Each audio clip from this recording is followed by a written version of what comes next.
Following verse 34 in Jesus' discussion of discipleship in terms of taking up your cross, we now find out what that cross-bearing life looks like.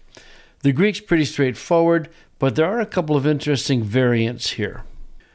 Haskar eon thele, tein psuchein autou, sosai apolese autein.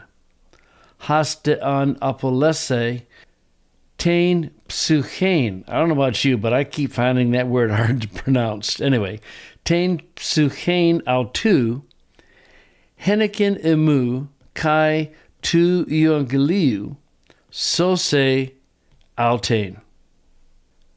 So let's start, first of all, by identifying the main indicative verbs. It is what? It is will lose and will save, right? There's your two main verbs. What is the subject of apolesai? It's that whole relative clause, isn't it?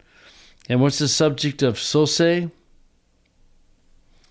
It's that relative clause. So then the direct objects are the autein. That should help figure out how to do this verse. For whoever, and just because gar's in the middle doesn't change the meaning of haseon. It's for whoever wants to save his soul. Then what's apolesai? Well, it's obviously a compound, right? You got the apol there, and then you have a lambda and a vowel, and then if you just see the sigma, epsilon, iota, what is that? Well, it's a third-person singular future, isn't it? So when do you have a verb that's a lambda and a single vowel? Well, this is why you learn the roots. It's apolumi, right? And the double lambda only occurs in the present. You don't get double lambdas elsewhere. So this is the future of apolumi. So whoever wishes to save his soul will lose it. And then whoever, and this is really interesting. What's this verb? Well, it's apolumi again. But can you parse it? Well, it is third person singular future. But what mood? But it's an indicative, isn't it? What's, in a sense, wrong with it being an indicative? You're following alpha nu. Here, you had the indication that you're in the subjunctive, and this verb is in the subjunctive. Here you have an alpha nu followed by an indicative, which is very unusual. It explains one of the interesting variants in this particular passage, because some of the manuscripts have apolese. What's that? Well, the 8 is the clue that you've shifted into the subjunctive. And so what some scribe is doing is correcting what he perceives to be the incorrect grammar of the indicative there. But it's obviously a correction, so we know that it was a later change.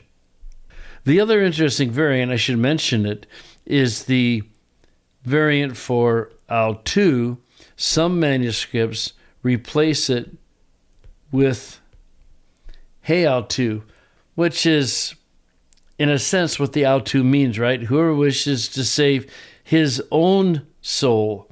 So they're just making that reflexive sense that's there in the context clear, but nonetheless, an interesting change. But again, they illustrate why you never talk about variance without talking about significance. Those are two changes that have no effect on the meaning of the verse. So, critical difference. So anyway, back to translation. So whoever will lose his soul, and now there's an added clarification, on behalf of me, and henikin is looks like a verb, doesn't it? But it's a preposition. It's on behalf of me and on behalf of the gospel. So it's a preposition taking the genitive. Half of me and the kingdom will save it. I think phrasing here helps, and so I'm actually going to put the verb on its own line, and then you have punctuation, you have a prepositional phrase, and then you have the verb. But once again, you have the two main thoughts is you will lose it or you will save it, right? And I don't normally do this, but I think I'm just going to indent this first line and this line as well, because I really want the verbs to stand out. And then you have this prepositional phrase, and it's a compound phrase. So if you wanted to,